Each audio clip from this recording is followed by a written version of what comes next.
Hola, soy Luis Fernando Núñez, doctor en Ciencias Políticas y Relaciones Internacionales, con una maestría en Psicología de la Comunicación. Buenos días, señor Luis Núñez. Hoy vamos a hablar sobre la manipulación política que se da en elecciones. Ya. ¿Cómo se enfrenta la manipulación política en el caso de Toledo? Cuando Toledo tiene una hija negada y se le hace un cargamontón. Vamos a ver, hay una palabra que en comunicación política es muy importante, que es la palabra contexto. Cualquier análisis que uno vaya a hacer sobre un fenómeno mediático, comunicacional, social o político, debemos ver el contexto. La manipulación de las noticias no es algo nuevo en nuestro mundo. Desde hace mucho tiempo se viene manipulando. En Atenas y en la Grecia de hace 2500 años también se manipulaban las noticias, que era más bien una radiobemba que iba de boca en boca entre los habitantes de esas grandes naciones. Hoy en día la manipulación también está presente en los titulares de los periódicos. La gente no pudiera o no debería creer en cualquier titular que ve tanto en un kiosco como en las redes sociales. El consejo para evitar el confiar en noticias falsas, como se dicen ahora los fake news, es estar mejor informado, chequear la fuente inicial de la entrevista o de la noticia y no dejarse llevar por lo primero que se escucha. Fíjate cuántas veces han matado a Fidel Castro hasta que por fin murió de muerte natural. En el caso de Toledo, Toledo ha sido un mentiroso compulsivo, como se diría en psiquiatría, y lamentablemente mintió hasta sobre la tenencia de una hija fuera de su matrimonio, para evitarse, me imagino, problemas con su esposa, que tiene un carácter muy ácido. Entonces, hasta que no se tuvieron las pruebas, prácticamente Toledo no iba a decir la verdad, hasta que no lo pusieron prácticamente contra la pared, como se dice, contra las cuerdas. Y los demás otros casos que conocemos, el chicharrón de Barnechea, etcétera. O la manipulación mediática de los diarios chicha. O la manipulación de los diarios chicha. Eso lo que implica es que hay una especie de guerra sucia permanentemente instalada en la población, sobre todo en épocas electorales, donde se aprovecha cualquier error que comete el candidato o una persona pública para hacerle un cargamontón y destruir su imagen. A eso solamente se le puede responder de la siguiente manera. Los candidatos tienen que tener mucho cuidado con las cosas que hacen, con las cosas que dicen, con los lugares que visitan y la forma en que se van a expresar frente a la ciudadanía, porque los enemigos de esos candidatos y los marqueteros, los estrategas de la guerra sucia, siempre están listos para acechar y tragarse a su presa. Entonces, mucho cuidado, señores candidatos, prepárense bien, no se lancen a una campaña sin tener una asesoría profesional que de verdad les permita cometer el menor número de errores posibles y tengan lo que yo llamo un cuarto de crisis o un cuarto de guerra, para que si cometen un error tengan un equipo que haga control de daños, se llama control de daños, y responda inmediatamente a su error, a su equivocación. ¿Cómo se maneja la manipulación que hay detrás de los candidatos del mal menor? En el 2001 fue Toledo contra García y se aplicó esa técnica. Luego fue Ollanta contra Alan García y se aplicó esa técnica. Luego fue Ollanta contra Keiko y se aplicó esa técnica. Ya. Y bueno, y así sucesivamente. Y un poco PPK con Verónica, a pesar que no pasó a segunda vuelta.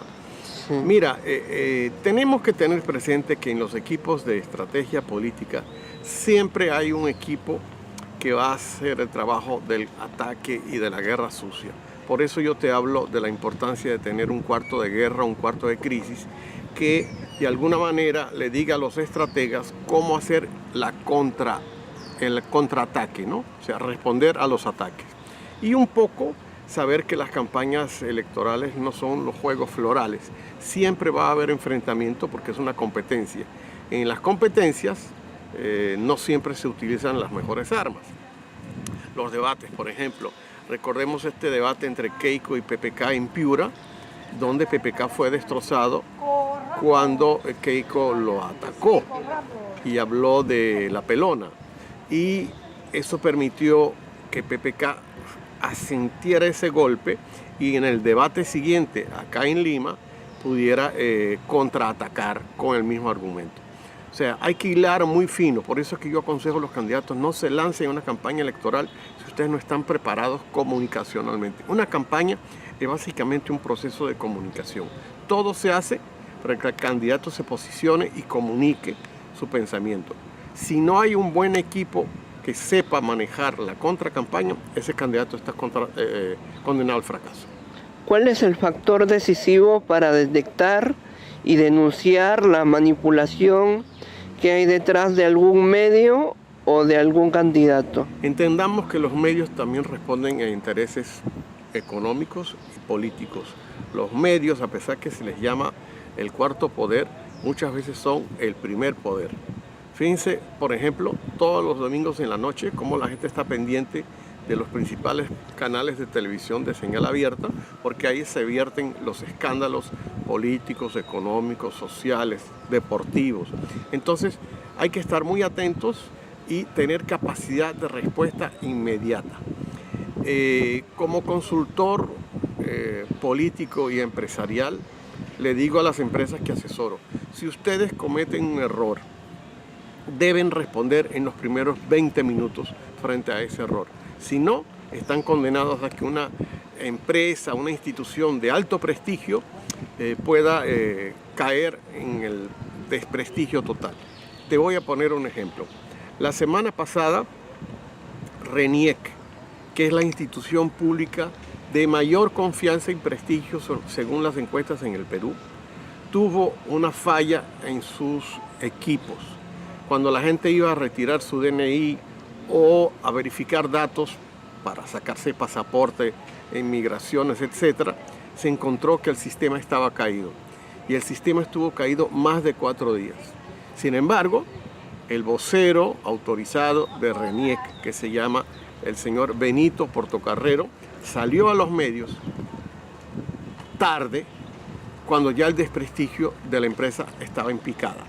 Y tuvieron que hacer una contracampaña anunciando que efectivamente tenían un problema con unos repuestos que estaban en aduanas y no llegaban, y tuvieron que explicarle eso a la población. Pero lo hizo tarde, no siguió el consejo de hacerlo en los primeros 20-25 minutos.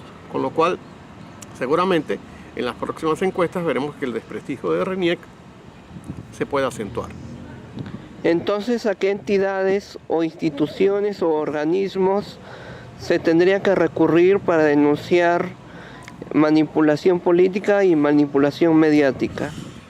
Yo aconsejaría, en caso de comprobarse la manipulación, la difamación, acudir a la Defensoría del Pueblo y presentar también una queja ante el Comité de Ética del Consejo de la Prensa Peruana.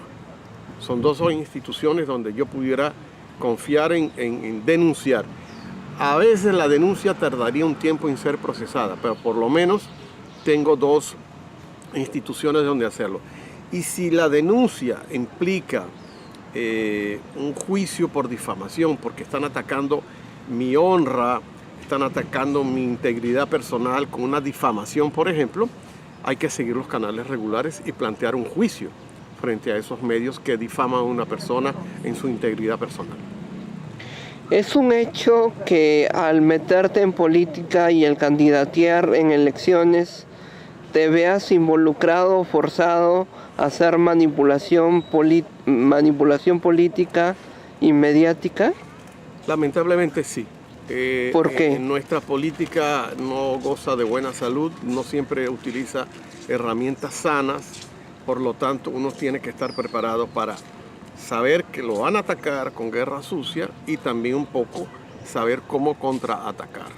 Son dos elementos fundamentales. Entonces, ¿qué tanto es parte del juego? la manipulación. Es parte de un juego fundamental. Eso es así, no hay forma de evitarlo. El que se mete a la piscina se sabe que tiene que mojar. No estamos en los países nórdicos, esto no es Suecia, esto no es Dinamarca, esto no es Noruega, donde las campañas políticas son bastante sanas, por darle un nombre. Allá también de vez en cuando caen en la competencia desleal.